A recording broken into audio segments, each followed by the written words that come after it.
Assalomu alaykum. Odam o'zini anglashni istasa, men kimman, ota-bobolarim kim bo'lgan, ular nima bilan shug'ullangan degan savollarni o'ziga bera boshlaydi. Aslida xalq ham, millat ham xuddi shunday. Ajdodlarimiz kim bo'lgan, biz kimmiz, bizning ildizlarimiz qayerda degan savollarga javob topishga harakat qiladi. Aynan shu istak, ya'ni o'zini bilish istagi odamni bilim olishga va izlanishga undaydi. Ana xuddi shu istak bizni bugun ana shu studiyamizga bizning mehmonimiz O'zbekiston Respublikasi Fanlar akademiyasi, Tarix instituti, etnologiya va antropologiya markazining rahbari, tarix fanlari doktori professor Adhamjon aka Ashirovni taklif qilishga turtki bo'ldi. Assalomu alaykum Adhamjon aka. Va alaykum assalom. Imkon topib kelganingiz uchun ko'p rahmat. Shubhasiz savol-javoblardan keyin va bu yo'nalishga kirdim va qariyb mana 30 yildan beri mana shu o'zbekning o'zligini o'rganish bo'yicha shug'ullanyapman. Rahmat kattakon. Xalq og'zaki ijodi, etnografiya bu bizning o'zagimiz nazarimda. Bizning kimligimizni o'sha belgilab beradigan eng asosiy omillardan bittasi. Bugun zamonaviy o'zbek tarixchilarimiz, xususan etnograflar nima bilan shug'ullanishyapti, qaysi savollarga javob izlashyapti va siz shu ustoz sifatida yosh olimlar qaysi yo'nalish bilan shug'ullanishni maslahat bergan bo'lardingiz? Chunki bo'shliqlar, javobsiz qolib ketayotgan savollar hali ham ko'p. Etnologiya, antropologiya degan soha siz juda ham to'g'ri aytdingiz. Xalqning o'zligini, millatning qanday millat ekanligini, tarixini anglatadi deyishimiz mumkin. Lekin men bunga birinchi boshqacharoq ham ta'rif berardim. Chunki siz olimsiz. Ya'niki bu etnologiya, antropologiya har bir xalqning, millatning o'ziga xos bir milliy pasportini o'rganadigan yo'nalish deymiz. Ya'niki bu millat qanday millat, bu millatning tarixi qancha davrga boshlanadi, bu millatning boshqa millatdan, boshqa xalqdan nimasi bilan ajraladi deydi. Yoki bo'lmasam o'sha xalqqa xos bo'lgan jamoaviy tushunchalar bor. Ya'niki bu mental tushunchalar, xalqning milliy mentaliteti deyiladi. Keng ilmiy jamoatchilik orasida bir gap yuradiki, sharq odatlar bilan g'arb qonunlari bilan boshqariladi.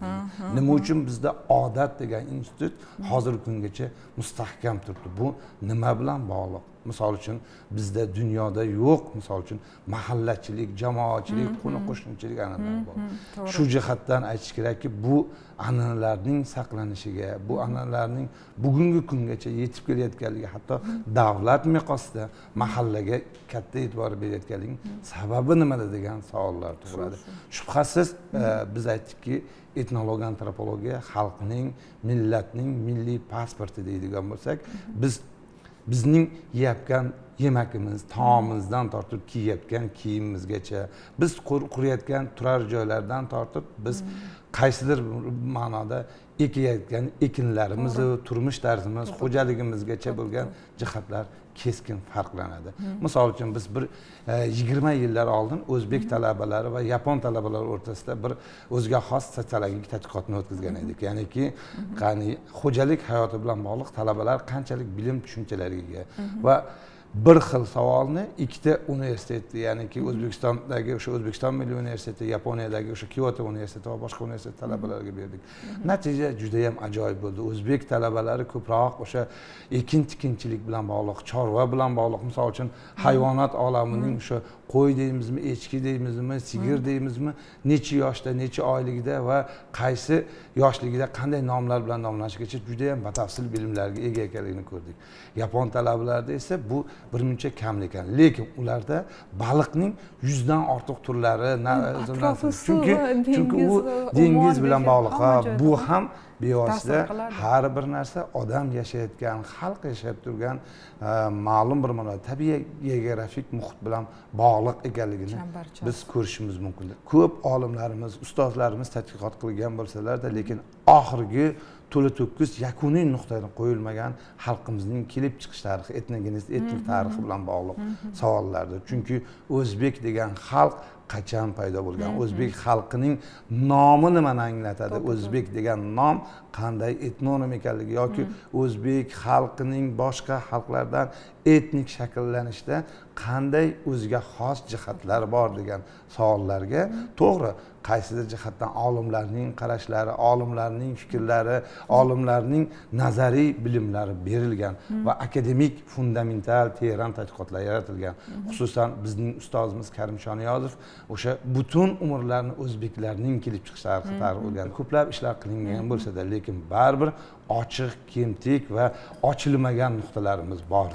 Bugun meni eng qiziqtirgan va eng ko'p o'ylantirgan muammolardan biri biz Markaziy Osiyo miqyosida qanday bir yagona umumiylikni topa olamiz va o'zbeklar nafaqat O'zbekistonda yashaydi, balkim O'zbekistondagi tashqaridagi o'zbeklar, Afg'onistonda juda ham katta o'zbek xalqi yashaydi, qariyb 4-5 milliondan ko'proq o'zbeklar, yoki bo'lmasam Saudiya Arabistonda 1 millionga yaqin o'zbeklar va Rossiya deymiz, u yog'i Markaziy Osiyoning boshqa mintaqalarida shu o'zbeklar qanday qilib boshqa bir madaniy muhitda o'zligini saqlab qolmoqda va o'zligini saqlashda ularga nima asos bo'lmoqda? Bugun o'zbek madaniyatimi, o'zbek kuy qo'shiqlarimi, o'zbek taomlarimi va boshqa narsa.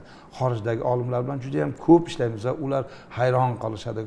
Bizda shunday bir narsa borki, har doim oilada, misol uchun turli jinslar o'rtasidagi munosabatlarda ko'rinmas pardani ushlab turamiz va aynan o'zbekona hayo, ibo degan narsani biz ko'ramiz. 20 dan ortiq yapon olimlari men bilan birga ishlagan. Shulardan biri Seyka Vazayki kunlardan biri o'sha Farg'ona vodiysining go'zal bir go'shalaridan biri Sang degan qishloqda bir 2 yil yashab, o'sha hududda o'rgangan va o'zbek oilasi, oiladagi munosabatlarni, oilaviy munosabatlarni o'rgandi. Va bilamiz Farg'ona vodiysi o'ziga xos bir madaniyati an'analar bilan farqlanadi. Toshkentga keldi, Adham aka deydi. Men bir narsani topdim deydi. O'zbekona haligi hayo, ibo degan narsa nima ekanligini men topdim, rashqning chegarasini topdim deydi. Nima ekan bu desam, u aytayapti, men deydi o'zbekni deydi, erkak va ayolini deydi Farg'ona vodiysida deydi, tashqaridan kuzatdim, ko'chada ketayotgan oddiy bir jarayonda kuzatdim deydi. Va har doim Farg'ona vodiysida deydi, erkak kishi bir muncha oldinroqda yuradi va ayol kishi orqaroqda va boshqa jins vakili uchrashganda ular deydi bir-biriga bilan deydi o'sha masofani ushlab turib ko'rishadi deydi. Va bu deydi o'zbeklardagi o'sha hayoning, iboning bir chegarasi edi. Biz yaponlarni maqtashadi, biz yaponlarni ulug'lashadi deydi. Lekin bugun zamonaviy yapon yoshlarining orasida mana bunday hayo, ibo degan tushunchalar unutilgan deydi va shu jihatdan bu mening e'tirofim emas, bu xorijlik olimning e'tirofi. Bugun Yaponiyada nafaqat o'zbekning oilasini bilishadi, o'zbek qadriyatlari, an'analari, hattoki yapon olimlari nima qilyapti? O'zlari universitetlarda ishlayotgan universitetning talabalarini 1 yil davomida misol uchun tayyorlaydi. O'zbek madaniyatini o'rgatadi, o'zbek tilini o'rgatadi, o'zbek qonunchiligini o'rgatadi va 1 yildan keyin bu yerga olib kelib, misol uchun Buxoroda 3 kun, 4 kun yashab, o'zbeklar qanday yashaydi, qanday qilib taom pishiradi, qanday qilib so'zlarni tayyorlaydi, iynani qanday qilib tikadi, kashtani tikadi, hammasini ipidan iynasiga o'rgatyapti. Bularning yutuq tomoni biror bir narsa kerak emas degan tushuncha yo'q. Ular har bir narsani bilishga va uni mukammal o'rganishga harakat qiladi. Shu jihatdan yapon olimlari boshqa olimlardan men uchun farqli tomoni, ular har doim o'zbek madaniyatiga, o'zbek tiliga juda ham yuqori baho berishadi. O'zbek tili, o'zbek shevalarida hattoki gaplasha oladigan bir yapon olimlarning 10 dan ortig'ini bilaman. Ular aytishadiki, biz yapon olimlar bilan o'zaro suhbatlashayotganda suhbatimiz eng qizigan vaqtida deydi, yapon tilidan o'zbek tiliga o'tib ketamiz deydi. Va bu shunchalik o'zbek tilini mukammal bilishini, mukammal idrok qilishini, bu xalqning madaniyatiga, an'analariga bo'lgan bir hurmatning bir namunasidir. Rahmat.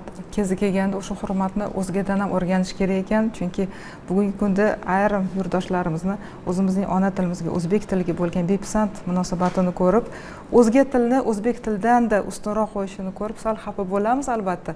Mana qo'limdagi kitob yaqinda nashrdan chiqdi.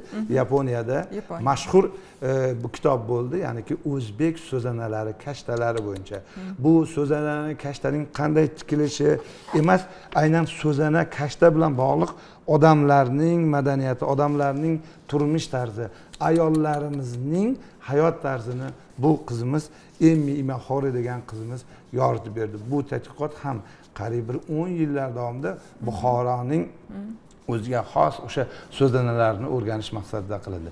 Endi boshqa jihat, bugun dunyo miqyosida ayniqsa Markaziy Osiyoda eng katta muammolardan biri bu ekologik muammolar hisoblanadi. Biz undan oldinroq Volkswagen degan fond bor, Germaniyadagi juda ham mashhur fond.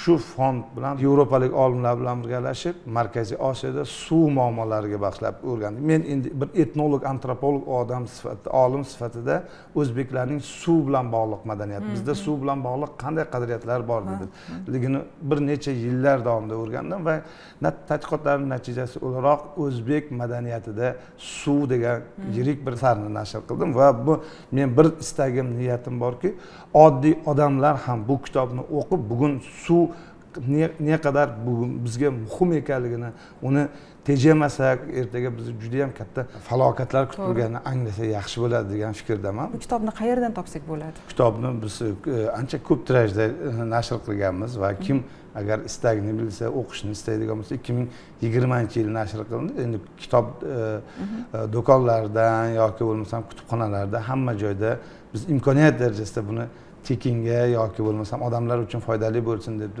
ko'p miqdorda tarqatganman va ko'p ommalashtirishga harakat qilganman. Men bir narsani doim istayman. Bizning madaniyatimiz kecha yoki bugun o'ylab topilgan madaniyat emas. Bugun dunyoda shunday bir ilmiy tadqiqotlar qilinyaptiki, faqat bir fan yo'nalishdan emas, turli fan yo'nalishlarini umumlashtirgan holatda, birlashtirgan holatda biz tadqiqotlarni qilishimiz kerak. Shundagina biz ma'lum bir ilmiy natijalarga erisha olamiz. Misol uchun biz faqatgina etnologiya, antropologiya fanida deylik urf-odat an'analarini o'rganyapmiz. Urf-odatlar an'analarini o'rganayotganimizda matematikadagi matematik modellashtirish usullarini olib kirishimiz mumkin. Ya'niki nima uchun misol uchun xarajatlarni iqtisodiy jihatdan bugun davlatning, xalqning iqtisodiy jarayonlariga u qanchalik ta'sir qilyapti degan va eng katta, eng muhim qo'yiladigan bir talablardan biri meni shaxsan bizning tadqiqotimiz kimlar uchundir foydali bo'lishi kerak. Agar foydali bo'lmasa, kitob javonlarni bezab turadigan o'ziga xos bir kitoblar sirasiga kirib qoladi. U faqat kitob javonlarni bizning tadqiqotlarimiz bezamaslik kerak. Bizning tadqiqotlarimiz amaliy jihatdan odamlar uchun, uni o'qigan o'quvchi, demak, birinchi navbatda uning madaniyati qanchalik boy ekanligini bilish kerak va bu odatni, an'anani qilishning mazmun, mohiyati nima ekanligini bilishimiz kerak. Oddiygina bir misol, odamning qo'lini yuvayotganda 3 marta suv uzib qo'yiladi. Buning sababi nimada? Buning oldingi odati bor. Har bir doim biz har bitta harakatda etnolog, antropolog olim sifatida uning mazmun mohiyatini bilishimiz kerak. Hozir bir yapon olimi bizda tadqiqot o'tkazyapti. 19-asrda yashagan turli xalqlarning hayot tarzini o'rganishda statistik to'plamlarda e'lon qilingan ma'lumotlarni olib GIS texnologiyalari orqali, karta orqali uni xaritasini yaratadi. Va bu xaritani ko'rgan odam o'sha davrlarda qanday odamlar, qayerda qancha odam yashagan. Birgina xaritani ko'rib turib butun katta tasavvur uyg'otish mumkin. Demak, biz bugun zamonaviy texnologiyalarni ham, an'anaviy tadqiqot usullarini ham uyg'unlashtirgan holatda va turli fanlarning yutuqlarini birlashtirgan holatda biz tadqiqot qilishimiz kerak. Bugun fan juda ham ildamlab ketdi. Misol uchun odamlarning turli xildagi arxeologik topilmalar natijasida o'laroq bundan 1000 yil oldin o'lgan odamning qabr suyagidan topilgan bir bo'lagidan hattoki yegan taomini o'sha davrlarda qanday ovqat ratsioni yeganligini aniqlashtiryapmiz. Bizning tinglab turgan tinglovchilarimiz, ko'rarmandlarimiz ham doimiy ravishda bu xalqning tarixiga, o'zbek degan xalqning tarixi befarq bo'lmasligini, xalqimizning qadriyatlari, an'analari faqatgina kecha yoki bugun o'ylab topilmagan 1000 yillik bir qadriyatlar ekanligini, lekin bu qadriyatlarni qaysidir bir jihatdan kim o'zlariga keyin ommalashtirish uchun ba'zi holatlarda zarar yetkazib qo'ymasligimizni va eng muhimi o'zbek ilm fani ham bugun rivojlanayotganligini bizni ko'rib turgan, bizni tinglab turgan odamlar uchun qaysidir bir bizning fikrlarimiz foydali bo'lsa, men shubhasiz o'zimni baxtiyor deb his qilaman. Rahmat. Men maza qilib sizni tingladim. Fikrlaringiz va avvalambor kuyunchakligingiz uchun alohida rahmat. Sog' bo'ling. Salomat bo'ling. Aziz tomoshabinlar, tarix bu to'g'ri bilimlar yig'indisi va shu bilan birga ajdodlarimiz tajribasi, bu xotira, bu bizning topganlarimiz va yo'qotganlarimiz. Tarixni o'rganish bu tarix bilan yashash emas, bu tarixni anglash va bugungi kunga teran nazar bilan yondashish. teran qarash va bugun aslida biz kim ekanligimizni va ertaga kim bo'lmoqchi ekanligimizni tushunib yetish va agar shuni tushunib yetsakgina biz mustaqil kelajakni, o'zimizning kelajagimizni barpo etishga qodir bo'lamiz. E'tiboringiz uchun rahmat. Xayr, sog' va omon bo'ling.